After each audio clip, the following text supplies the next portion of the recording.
नमस्कार दोस्तों। आज इस वीडियो के अंदर हम जैन एवं बौद्ध धर्म से जुड़े हुए सभी प्रश्न देखेंगे और ये प्रश्न पिछले 30 वर्षों के अंदर पूछे गए हैं। तो चलिए शुरू करते हैं आज की क्लास। और क्लास शुरू करने से पहले अगर आप चैनल पर नए हो तो उसको सब्सक्राइब जरूर कर लेना ताकि आगे आने वाली सभी महत्वपूर्ण वीडियो आपको सबसे पहले मिल सके। तो चलिए देखते हैं पहला क्वेश्चन। पहला प्रश्न है, जैन तीर्थक श्री महादेव जी का जन्म कहाँ हुआ था? पीसीआई एग्जाम 2011 में पूछा गया था। गया में, वैशाली में, सारनाथ में या लुम्बिनी में? तो सही आंसर रहेगा ऑप्शन नंबर 2, वैशाली के अंदर। अब जानते हैं थोड़ी बहुत जानकारी महावीर जी के बारे में। तो महावीर जी के जन्म की बात करते हैं तो 599 ईसा पूर्व के लगभग वैशाली के निकट कुंडग्राम में हुआ था। महावीर स्वामी के बचपन का नाम वर्धमान था और उनके पिता का नाम सिद्धार्थ ज्ञातक था और ये क्षेत्रियों के संघ के प्रधान थे जो वज्जी संघ का एक प्रमुख सदस्य था। उनकी माता त्रिशला अथवा विदेहदता वैशाली के लिच्छवी कुल की प्रमुख चेटक की बहन थी। भगवान महावीर की मृत्यु पावापुरी में हुई थी। अगला क्वेश्चन देखते हैं, वर्धमान महावीर और किस नाम से विख्यात थे? एसएससी कांस्टेबल जीडी एग्जाम 2013 में पूछा गया था। जैना, महान शिक्षक, महान प्रचारक या जैन? तो सही आंसर रहेगा ऑप्शन नंबर 1, जैना के नाम से भी जाने जाते थे। अब और जानकारी देखते हैं महावीर जी के बारे में। वर्धमान महावीर को जना के नाम से भी जाना जाता है और जैना शब्द का मूल अर्थ होता है विजेता। प्रेम और घृणा, सुख और दुख, आसक्ति और विरक्ति जैसे मोह भावों पर विजय प्राप्त करने और ज्ञान, अवलोकन, सत्य और क्षमता को निस्तेज करने वाले कर्मों से आत्मा को मुक्त करने हेतु उन्हें जैना कहा जाता है। जैना शब्द से ही जैन की उत्पत्ति हुई है। अगला प्रश्न देखते हैं, जैन दर्शन में मोक्ष प्राप्त व्यक्ति जीवन मुक्त को कहते हैं। सेकंड ग्रेड एसएसटी एग्जाम 2017 में पूछा गया था। तो सही आंसर रहेगा ऑप्शन नंबर 1, अहर्त। कठोर तपस्या एवं इंद्रिय निग्रह के कारण वर्धमान महावीर परम प्रतापी कहलाए। आपको निर्धन, बंधन रहित, अरहत, पूज्य व जिन या जैना विजेता के नाम से भी पुकारा जाता है। तो इनके उपनाम हो गए, इंद्रिय निग्रह के कारण वर्धमान महावीर को परम प्रतापी कहलाए, इनको निर्गंध, अरहत व जैना के नाम से भी जाना जाता है। मतलब 3-4 नाम हो गए। अगला क्वेश्चन है, महावीर स्वामी ने चतुर्विद संघ की स्थापना कहाँ की थी? स्कूल व्याख्याता एग्जाम 2020 में पूछा गया था। पाटलिपुत्र में, पावा में, वल्लभी में, वैशाली में? तो सही आंसर रहेगा ऑप्शन नंबर 2, पावा के अंदर। महावीर का प्रथम शिक्षक कौन था? एसएससी कांस्टेबल जीडी एग्जाम 2013 में पूछा गया था। तो सही आंसर रहेगा ऑप्शन नंबर 4, जयमाली। महावीर के प्रथम शिक्षक जयमाली थे। जयमाली उनकी बेटी अनुजा प्रियदर्शनी के पति थे। वे महावीर के दामाद भी थे। अगला क्वेश्चन है, जैन धर्म में हथेली पर एक चक्कर वाले हाथ द्वारा क्या चिन्हित किया करता था? दिल्ली पुलिस कांस्टेबल एग्जाम 2017 में पूछा गया था। अहिंसा, धर्म, प्रकृति या निवारण? तो सही आंसर रहेगा ऑप्शन नंबर 1, अहिंसा। अगला क्वेश्चन है, निम्नलिखित में से कौन सा सिद्धांत जैन धर्म से संबंधित नहीं है? हेडमास्टर एग्जाम 2011 में पूछा गया था। तो सही आंसर रहेगा ऑप्शन नंबर 3, सर्वस्तिवाद। जैन धर्म के प्रमुख सिद्धांत त्रिरत्न, पंचमहाव्रत, सातशील व्रत, सप्तभगिनी, अनेकांतवाद आदि है। अगला क्वेश्चन है, निम्नलिखित में से किसे जैन धर्म के तिरल से सम्मिलित नहीं किया जाता? हेडमास्टर एग्जाम 2018 में पूछा गया था। सही आंसर रहेगा ऑप्शन नंबर 3, सम्यक वाणी से। इस प्रश्न की व्याख्या देखते हैं। त्रिरत्न आत्मा की उन्नति के लिए उन्हें 3 सिद्धांत बताए जिन्हें त्रिरत्न कहते हैं। अब देखते हैं त्रिरत्न कौन कौन से थे।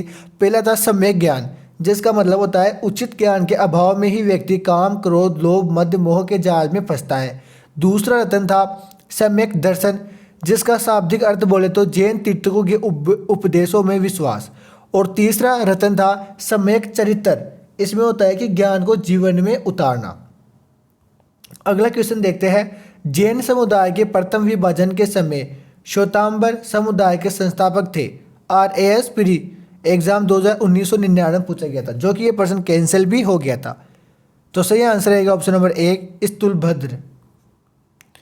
अब देखो, जैन धर्म 2 प्रमुख संप्रदाय में विभक्त हुआ। पहला है श्वेतांबर, जो कि सफ़ेद वस्त्र धारण करने वाले। इस संप्रदाय का नेतृत्व स्थूलभद्र ने किया था। और दूसरा है दिगंबर, ये निर्वस्त्र रहते हैं। इस संप्रदाय का नेतृत्व भद्रभाव ने किया। भद्रभाव व उसके अनुयायियों को दक्षिणी जैन कहा जाता है। तो अगला प्रश्न है, उत्तर प्रदेश में बौद्ध एवं जैनियों दोनों की प्रसिद्ध तीर्थ स्थली है। RAS प्री एग्जाम 2007 में पूछा गया था। तो सही आंसर रहेगा ऑप्शन नंबर 2 कौशाम्बी। दोस्तों ये प्रश्न थे जैन धर्म से जुड़े हुए, ठीक है। और अब देखेंगे बौद्ध धर्म से जुड़े हुए कुछ प्रश्न जो कि पिछले एग्जाम में पूछे गए थे। तो चलिए शुरू करते हैं बौद्ध धर्म के प्रश्नों को। तो दोस्तों आप इनको सब्सक्राइब जरूर कर लेना अगर आपको ये कंटेंट अच्छा लगा हो तो। और आपको इन सभी की PDF चाहिए तो टेलीग्राम चैनल से जुड़िए जिसकी लिंक डिस्क्रिप्शन बॉक्स में दी गई है। तो देखिए बौद्ध, सबसे पहला प्रश्न है बौद्ध धर्म का कि बौद्ध किस वंश से संबंधित थे। दिल्ली पुलिस कांस्टेबल एग्जाम 2014 में पूछा गया था। तो सही आंसर रहेगा ऑप्शन नंबर 3 शाक्य। अब देख लो बौद्ध जी के बारे में पूरी जानकारी। तो महात्मा बुद्ध का जन्म की बात करते हैं तो 563 ईसा पूर्व में हुआ था और बौद्ध धर्म के संस्थापक महात्मा बुद्ध थे। तो इनका जन्म 563 ईसा पूर्व में कपिलवस्तु के लुम्बिनी ग्राम में हुआ। इनके पिता साके कुल के राजा शुद्धोधन थे। इनके बचपन का नाम सिद्धार्थ था। इन्होंने बौद्ध धर्म की स्थापना की। इन्हें एशिया का ज्योति पुंज कहा जाता है। बौद्ध की गृह त्याग की घटना को बौद्ध धर्म में महाविष्णुकर्मण कहा गया है। बौद्ध को ज्ञान प्रबोध बोध गया में प्राप्त हुआ था। ज्ञान प्राप्ति के पश्चात भगवान बुद्ध ने अपना प्रथम उपदेश सारनाथ में दिया था, जिसे धर्म चक्र परिवर्तन का नाम दिया और पीपल के पेड़ के नीचे बैठ के दिया था। और 483 ईसा पूर्व में 80 वर्ष की अवस्था में महात्मा बुद्ध ने कुशीनगर में अपना शरीर त्याग दिया। बौद्ध ग्रंथों में इस घटना को महापरिनिर्वाण कहा गया है। जो जिन्होंने अपनी प्राण त्यागे थे उस घटना को महापरिनिर्वाण कहा जाता है। अब देखो बौद्ध धर्म से जो कि बौद्ध जी से जुड़े हुए प्रश्न थे वो देखेंगे। तो गौतम बुद्ध ने महापरिनिर्वाण कहाँ प्राप्त किया। स्कूल व्याख्याता इतिहास 2020 में पूछा गया था। अब इसकी जानकारी हमने अभी ऊपर जो व्याख्या देखी थी उसके अंदर पूरी डिटेल देख ली है। तो इन्होंने अपना कुशीनगर के अंदर किया था। अगला प्रश्न है गया संबंधित है भगवान बुद्ध से, जहाँ पर उनको पीछे ही एग्जाम 2011 में पूछा गया था। तो सही आंसर रहेगा ऑप्शन नंबर 2 प्रबुद्ध प्राप्त हुआ था। गया से प्रबुद्ध प्राप्त हुआ था। भगवान बुद्ध का वास्तविक नाम क्या था। तो सही आंसर रहेगा ऑप्शन नंबर 2 सिद्धार्थ। किस स्थान पर भगवान बुद्ध ने अपना पहला उपदेश दिया। तो सही आंसर रहेगा ऑप्शन नंबर 3 सारनाथ। त्रिपिटक ग्रंथ किस धर्म से संबंधित है। तो सही आंसर रहेगा ऑप्शन नंबर 2 बौद्ध धर्म से। बौद्ध साहित्य के त्रिपिटक कहा जाता है। यह पल्ली भाषा में रचित है और यह त्रिपिटक सुत्तिपिटक विनिपिटक एवं अभिधम पिटक के नाम से भी जाना जाता है। अगला प्रश्न है गौतम बुद्ध की शिक्षाओं का संकलन किस बौद्ध ग्रंथ में किया गया। सेकंड ग्रेड SST री एग्जाम 2014 में पूछा गया था। तो सही आंसर रहेगा ऑप्शन नंबर 4 सुत्त पिटक। व्याख्या देख लो ताकि कोई भी डाउट ना हो। त्रिपिटक बौद्ध ग्रंथों में सर्वाधिक महत्वपूर्ण है। बुद्ध की मृत्यु के बाद उनकी शिक्षाओं को संकलित कर 3 भागों में बांटा गया। इन्हीं को त्रिपिटक कहते हैं। अब देखो वो 3 भाग कौन से थे। उनमें से पहला था विनय पिटक संपादन उपालि। यह ग्रंथ अनुशासनात्मक उपदेशों का संकलन था। दूसरा था सूतक पिटक संपादन आनंद। इसके अंदर बुद्ध के धार्मिक विचारों एवं वचनों का संग्रह था। इसे बौद्ध धर्म का इंसाइक्लोपीडिया कहते हैं। यह तीनों पिटकों में सर्वाधिक था। और तीसरे की बात करते हैं तो अभिधम पिटक था। इसके अंदर संपादन मोगलीपुत्र जिससे इसमें बौद्ध धर्म के दार्शनिक एवं आध्यात्मिक विषयों का वर्णन किया गया था। तो ये तीनों त्रिपिटक ग्रंथ थे। इन्हीं को त्रिपिटक ग्रंथ कहा जाता है। अगला प्रश्न है बुद्ध को बुद्धिमान एवं करुणा का सागर किस में वर्णित किया गया। दिल्ली पुलिस कांस्टेबल एग्जाम 2014 में पूछा गया था। तो सही आंसर रहेगा option number 4 the light of Asia. व्याख्या देख लो द लाइट ऑफ एशिया क्या थी और इसके अंदर क्या क्या बताया गया था। तो the light of Asia the great renunciation को सबटाइटल दिया गया।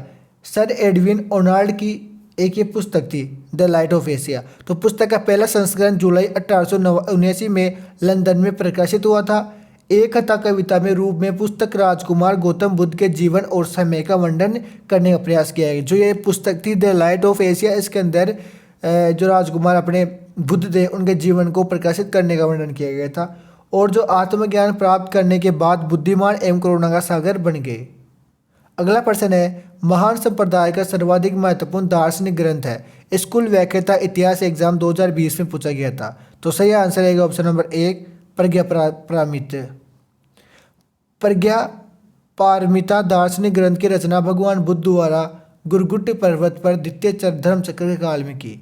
अगला प्रश्न है बौद्ध धर्म के अष्टांग मार्ग में निम्नलिखित में से क्या शामिल नहीं है। SSC constable GD second shift 2013 में पूछा गया था। तो सही आंसर रहेगा ऑप्शन नंबर 3 सदिच्छा। अब देख लो अष्टांग मार्ग या अष्टांगिक मार्ग महात्मा बुद्ध के द्वारा प्रतिपादित 8 उपदेश है जो मानव विकास एवं सामाजिक विकास में सहायक है। ये 8 मार्ग निम्न है। सामयिक दृष्टि, अंधविश्वास तथा भ्रम से रहित। दूसरा है सम्यक संकल्प, मतलब कि उच्च तथा बुद्धि युक्त। सम्यक वचनम, जिसमें होता है नम्र, उन्मुक्त, सत्यनिष्ठ। सम्यक कर्मांत, सम्यक आजीवी, व्यवहार, सम्यक स्मृति और सम्यक समाधि। इन मार्गों में सदिच्छा शामिल नहीं है। अगला प्रश्न है अष्टांगिक मार्ग किस धर्म दर्शन में संबंधित है। तो सही आंसर है ऑप्शन नंबर 3 बौद्ध धर्म। सम्यक कर्मांत दुख निवृत्ति के बौद्ध अष्टांगिक मार्ग का है। तो सही आंसर है ऑप्शन नंबर 4 सम्यक मार्ग का अनुगामी एवं सम्यक आजीविक एवं पूर्वगामी सौंपना है। इस प्रश्न की व्याख्या देखो कि सम्यक कर्मांत का अर्थ यह है कि कोई भी हानिकारक कार्य न करे, और दूसरा यह है कि किसी भी कार्य को हाथ में लेकर उसे कुशलतापूर्वक करते हुए उसका समापन करे। हानिकारक कर्म नहीं करना ही सम्यक कर्मांत है। अगला प्रश्न है बौद्ध मत का सबसे प्राचीन स्तूप कौन सा है। पीसीआई एग्जाम 2002 में पूछा गया था। तो सही आंसर रहेगा ऑप्शन नंबर 2 सांची। बौद्ध की 80 फुट की बड़ी प्रतिमा जो बोध गया में है निर्मित की गई थी। तो ये किसके द्वारा की गई थी। जापानियों के द्वारा। आरएएस प्री एग्जाम 1993 में पूछा गया था। व्याख्या थी बुद्ध की जो 80 फुट ऊंची बोध गया में स्थित प्रतिमा लाल ग्रेनाइट एवं बलुआ पत्थर से निर्मित है। मतलब वो मूर्ति लाल ग्रेनाइट व बलुआ पत्थर से निर्मित है जिसका निर्माण 7 वर्ष का समय लगा। यह प्रतिमा जाप के दाइचौकिया संप्रदाय के सहयोग द्वारा निर्मित की गई थी। थेरी गाथा अंग है। तो सही आंसर रहेगा ऑप्शन नंबर 2 सुत्त पिटक का। थेरी गाथा बौद्ध ग्रंथ का सुत्त पिटक का हिस्सा है। इसमें भिक्षुनियों द्वारा रचित छंदों का संकलन किया गया। थेरी गाथा ग्रंथ किस धर्म से संबंधित है। बौद्ध धर्म से। निम्नलिखित में से कौन सा कथन सत्य नहीं है। तो सही आंसर रहेगा ऑप्शन नंबर 1 स्त्रीवीरवाद जैनों का एक संप्रदाय है। हीनयान व थेरवाद था या स्त्रीवीरवाद बौद्ध धर्म की 2 प्रमुख शाखाओं में से एक है। दूसरी शाखा का नाम महायान है। 4 आर्य सत्यों के अनुसार ऐसा नहीं है कि दुख शाश्वत है। महात्मा बुद्ध ने 4 आर्य सत्य दुख का कारण, दुख निरोध तथा दुख निरोधी मार्ग व मध्य मार्ग का प्रतिपादन किया। अगला प्रश्न है निम्नलिखित में से कौन सी शिक्षा बौद्ध सिद्धांतों में सम्मिलित नहीं है। तो सही आंसर रहेगा ऑप्शन नंबर 2 पंच अनुवर्त। व्याख्या है बौद्ध धर्म की प्रमुख भिक्षा है 4 आर्य सत्य, अष्टांगिक मार्ग, 10 शील, प्रत्यय, समुत्पाद, द्वादश निदान। अगला प्रश्न है भारत में पहले जिस मानव प्रतिमाओं की पूजा गया वह थी। तो सही आंसर है ऑप्शन नंबर 3 बुद्ध की। भारत में सबसे पहले बुद्ध की प्रतिमाओं की पूजा हुई थी और उसके बाद में बौद्ध धर्म के महायान शाखा के अनुयायियों ने सर्वप्रथम बुद्ध मूर्तियां स्थापित करके उन्हें पूजा प्रारंभ की। प्रत्यक्ष संपुत्तपाद निम्नलिखित में से किस धार्मिक संप्रदाय का आधारभूत सिद्धांत है। तो सही आंसर रहेगा ऑप्शन नंबर 3 बौद्ध का। प्रत्यक्ष संप्रदाय द्वादश निदान या कारणवाद इस दर्शन की मान्यता है कि जिस तरह दुख का कारण जन्म है उसी तरह जन्म का कारण कर्म रूपी चक्र है। बौद्ध दर्शन निरात्मवाद एवं क्षणभंगुरवाद भी महत्वपूर्ण है। यह पाली भाषा में पटिच संपुपाद कहलाता है। इसका अर्थ है कि संसार की सभी वस्तुएं किसी न किसी कारण से उत्पन्न हुई है। प्रत्यय इसके होने से संपुत्पाद यह उत्पन्न होता है। अगला क्वेश्चन है योगाचार दर्शन संप्रदाय संबंधित है। तो सही आंसर रहेगा ऑप्शन नंबर 4 महायान से। महायान बड़ी सवारी लोग सुधारवादी थे। इन सुधारवादियों का नेता नागार्जुन था। इस मत के इसी संप्रदाय की नींव डाली। इस संप्रदाय के 2 भाग है विज्ञानवाद प्रवर्तक, मैत्रेयनाथ शून्यवाद। राजा कालाशोक के समय कौन सी बुद्ध समिति हुई। तो सही आंसर रहेगा ऑप्शन नंबर 2 द्वितीय। किस बौद्ध संगति के उपरांत महायान संप्रदाय का उत्कर्ष हुआ। तो सही आंसर रहेगा ऑप्शन नंबर 4 चतुर्थ का। किस शासक काल में चतुर्थ बौद्ध संगति आयोजन कश्मीर में हुआ। तो सही आंसर का option number 3 Kanishka. RASPD exam 2010 में भी पूछा गया था। तो दोस्तों ये कुछ थे बौद्ध धर्म और जैन धर्म से जुड़े हुए पर्सन जो कि पिछले वर्षों में पूछे गए थे, पिछले 30 वर्षों में पूछे गए थे। तो दोस्तों आपको अगर हमारा कंटेंट अच्छा लगा हो तो आप इसको लाइक, शेयर, सब्सक्राइब जरूर कर सकते हो ताकि आगे आने वाली सभी महत्वपूर्ण वीडियो आपको सबसे पहले मिल सके। धन्यवाद दोस्तों। और इसी तरह हमने सभी टॉपिक की क्लासें डाल दी है, जो भी टॉपिक वाइज रोज़ आपको सुबह और दोपहर शाम के 3:30 बजे क्लासें मिलती है। तो आप उनको ज़रूर देखें और अपना लेवल बढ़ाएं। धन्यवाद दोस्तों, फिर मिलते हैं अगली क्लास के अंदर। जय हिंद, जय भारत।